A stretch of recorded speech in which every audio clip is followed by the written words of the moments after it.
राधा स्वामी, राधा स्वामी, सभी को सप्रेम राधा स्वामी।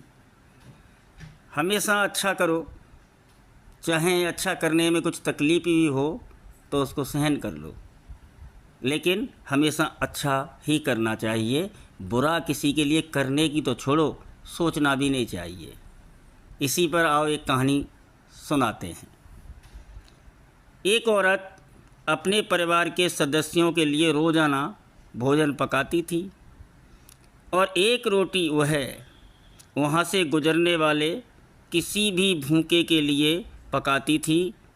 वह उस रोटी को खिड़की के सहारे रख दिया करती थी, जिसे कोई भी ले सकता था। एक कुबड़ा व्यक्ति रोज़ उस रोटी को ले जाता और बजाय धन्यवाद देने के अपने रास्ते पर चलता हुआ वह कुछ इस तरह बड़बड़ाता कि जो तुम बुरा करोगे वह तुम्हारे साथ रहेगा और जो तुम अच्छा करोगे वह तुम तक लौट के आएगा। दिन गुजरते गए और ये सिलसिला चलता रहा। वो कुबड़ा रोज़ रोटी लेके जाता रहा और इन्हीं शब्दों को बड़बड़ाता, जो तुम बुरा करोगे वह तुम्हारे साथ रहेगा और जो तुम अच्छा करोगे वह तुम तक लौट के आएगा।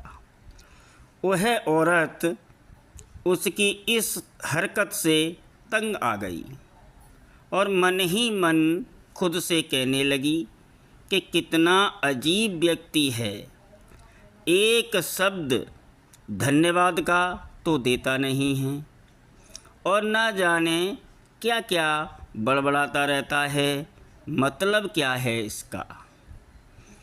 एक दिन क्रोधित होकर उसने एक निर्णय लिया और बोली, मैं इस कुबड़े से निजात पाकर रहूँगी। और उसने क्या किया कि उसने उस रोटी में जहर मिला दिया जो वो रोज़ उसके लिए बनाती थी। और जैसे ही उसने रोटी को खिड़की के पास रखने की कोशिश की कि अचानक उसके हाथ कांपने लगे और रुक गए और वह बोली, हे भगवान, मैं ये क्या करने जा रही थी। और उसने तुरंत उस रोटी को चूल्हे की आंच में जला दिया। एक ताज़ा रोटी बनाई और खिड़की के सहारे रख दी। हर रोज़ की तरह वह कुबड़ा आया और रोटी लेके, जो तुम बुरा करोगे वह तुम्हारे साथ रहेगा और जो तुम अच्छा करोगे वह तुम तक लौट के आएगा, बड़बड़ाता हुआ चला गया। इस बात से बिल्कुल बेखबर कि उस महिला के दिमाग में क्या चल रहा है। हर रोज़ जब वह महिला खिड़की पर रोटी रखती थी तो वह भगवान से अपने पुत्र की सलामती और अच्छी सेहत और घर वापसी के लिए प्रार्थना करती थी, जो कि अपने सुंदर भविष्य के निर्माण के लिए कहीं बाहर गया हुआ था। महीनों से उसकी कोई खबर नहीं थी। ठीक उसी शाम को उसके दरवाजे पर एक दस्तक होती है। वह दरवाज़ा खोलती है और भौचक्की रह जाती है। अपने बेटे को अपने सामने खड़ा देखती है। वह पतला और दुबला हो गया था, उसके कपड़े फटे हुए थे और वह भूखा भी था। भूख से वह कमज़ोर हो गया था। जैसे ही उसने अपनी माँ को देखा, उसने कहा, माँ, यह एक चमत्कार है कि मैं यहाँ हूँ।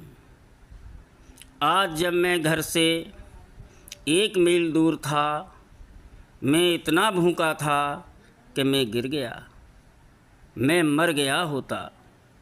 लेकिन तभी एक कुबड़ा वहाँ से गुज़र रहा था, उसकी नज़र मुझ पर पड़ी और उसने मुझे अपनी गोद में उठा लिया। भूख के मारे मेरे प्राण निकल रहे थे मैंने उससे खाने को कुछ मांगा। उसने निसंकोच अपनी रोटी मुझे यह कहकर दे दी कि मैं हर रोज़ यही खाता हूँ, लेकिन आज मुझसे ज़्यादा ज़रूरत इसकी तुम्हें है, सो ये लो और अपनी भूख को तृप्त करो। जैसे ही माँ ने उसकी बात सुनी, माँ का चेहरा पीला पड़ गया और अपने आप को संभालने के लिए उसने दरवाजे का सहारा लिया। उसके मस्तिष्क में वह बात घूमने लगी कि कैसे उसे सुबह रोटी में जहर मिलाया था। अगर उसने वह रोटी आग में जला के नष्ट नहीं की होती तो उसका बेटा उस रोटी को खा लेता और अंजाम होता उसकी मौत। और इसके बाद उसे उन शब्दों का मतलब बिल्कुल स्पष्ट हो चुका था, जो तुम बुरा करोगे वह तुम्हारे साथ रहेगा और जो तुम अच्छा करोगे वह तुम तक लौट कर आएगा। शिक्षा: हमेशा अच्छा करो और अच्छा करने से अपने आप को कभी मत रोको, फिर चाहे उसके लिए उस समय आपकी सराहना या प्रशंसा हो या ना हो। और यही बात संत मत में सिखाई जाती है, सारे ग्रंथों में सिखाई जाती है कि जो अपनी प्रशंसा को सुनकर खुश होता है वह इंसान नहीं है। जो अपने दुख में दुखी हो जाता है वह भी इंसान नहीं है। ये समदम का घाटा है और समदम का घाटा भक्ति से आता है। बिना भक्ति के कभी समदम नहीं आएगा। राधा स्वामी।